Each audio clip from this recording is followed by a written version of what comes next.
เบิ่งกันที่เมืองปทุมพรเปิดสูตรฝึกอบรมฮัดแอบการเมืองการทหารเพื่อยกสูงขีดความสามารถให้แก่กำลังกองร้องบาทประจำศุกร์ปี 2025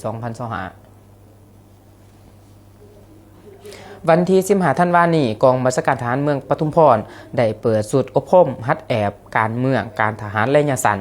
ให้กำลังกองร้อนบาททั่วเมืองประจำปี 2025 ซึ่งพิธีได้จัดขึ้นอยู่ที่สโมสรของกองบัญชาการดังกล่าวโดยการให้เกียรติเป็นประธานของสหายสมจิตแพงสวัสดิ์กรรมการพรรคแขวงเลขาคณะบริหารงานพรรคเมืองประธานคณะกรรมการปกสเมือง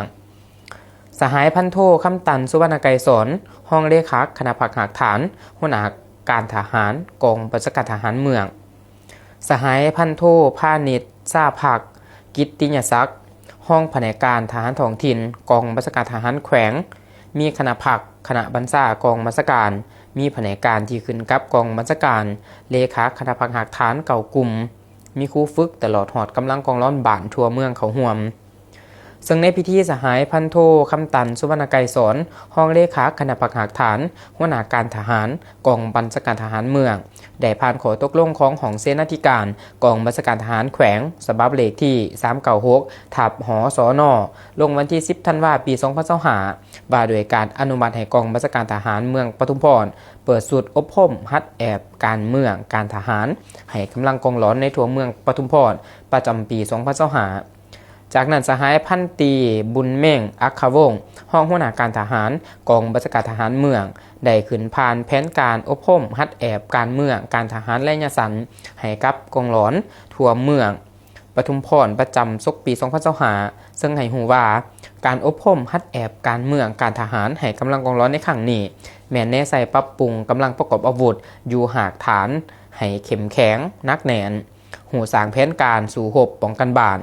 มีขีดความสามารถปกปักรักษาท้องถิ่นของตนและมีพลิกไหวของแขว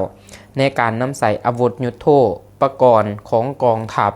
หูจำแนกมิตรและศัตรูอย่างจะแจ้งตามแผนการจะได้อบรมภาคการเมืองภาคระเบียบภาคศิลปยุทธ์ภาคยุทธวิธีและปฏิบัติยิงลูกปืนแท้การอบรมจะนำใส่เวลา9 วันจึงจะสำเร็จซึ่งในตอนถ่ายสหายสมจิตแพงสวัสดิ์กรรมการพรรคแขวงเลขาคณะบริหารงานพรรคเมืองประธานคณะกรรมการปกสเมืองประธานพิธีก็ได้มีคำเพ็ญโอลมและเน้นนักต่อคณะรับผิดชอบต้องเอาใจใส่ยกสูงหน้าที่ความรับผิดชอบของตนอย่างต่างหนาและกำลังกองร้อนถูกสหายจงได้เอาใจใส่ซุ้มถูกเหือแห้งสติปัญญาอดทนผ่านผ่าต่อขอยุ่งยากนานาประการเพิ่มทวีความสามัคคีอย่างแน่นแฟ้นเป็นเจ้าการปฏิบัติขอกำหนดกฎระเบียบโมงเวลาอย่างเข้มงวดเพื่อเฮ็ดให้บัตรอบรมฮัดแอบครั้งนี้มีผลสำเร็จตามระดับคาดหมายที่กำหนดไว้